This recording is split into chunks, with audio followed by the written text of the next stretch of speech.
પંચમહાલ જિલ્લાના ઘોગંબા તાલુકાના સનિયાળા પ્રાથમિક શાળા ખાતે પ્રવેશોત્સવનો ભવ્ય કાર્યક્રમ યોજાયો હતો।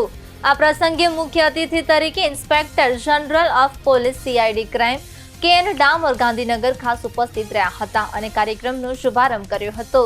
પ્રવેશોત્સવ અંતર્ગત દાતા બારિયા ગણપતસિંહ જશવંતસિંહ દ્વારા વિદ્યાર્થીઓને સ્કૂલ બેગ કીટ, સ્કૂલ સ્કેપ, નોટબુક અને પાણીની બોટલનું વિતરણ કરવામાં આવ્યું હતું। બાલવાટિકા 2 તેમજ ધોરણ 1 અને 2 ના વિદ્યાર્થીઓને બેગ કીટ આપવામાં આવી હતી, જ્યારે ધોરણ 3 થી 8 ના વિદ્યાર્થીઓને પ્રતિ વિદ્યાર્થી 5 ચોપડાઓ આપવામાં આવ્યા હતા।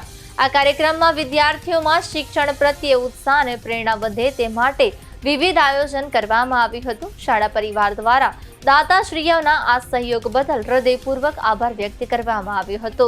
શાળા દ્વારા જણાવાયું હતું કે આ પ્રકારના સહયોગથી વિદ્યાર્થીઓના શૈક્ષણિક વિકાસમાં મહત્વપૂર્ણ યોગદાન મળે છે અને તેમના ઉજ્જવળ ભવિષ્ય માટે મજબૂત આધાર તૈયાર થાય છે। આ પ્રસંગે શાળા તરફથી સન્માનપત્ર અર્પણ કરી તેમનું સન્માન કરવામાં આવ્યું હતું। અંતે શાળા પરિવાર દ્વારા આરોગ્ય, સુખ અને સમૃદ્ધિ માટે શુભેચ્છાઓ પાઠવવામાં આવી હતી।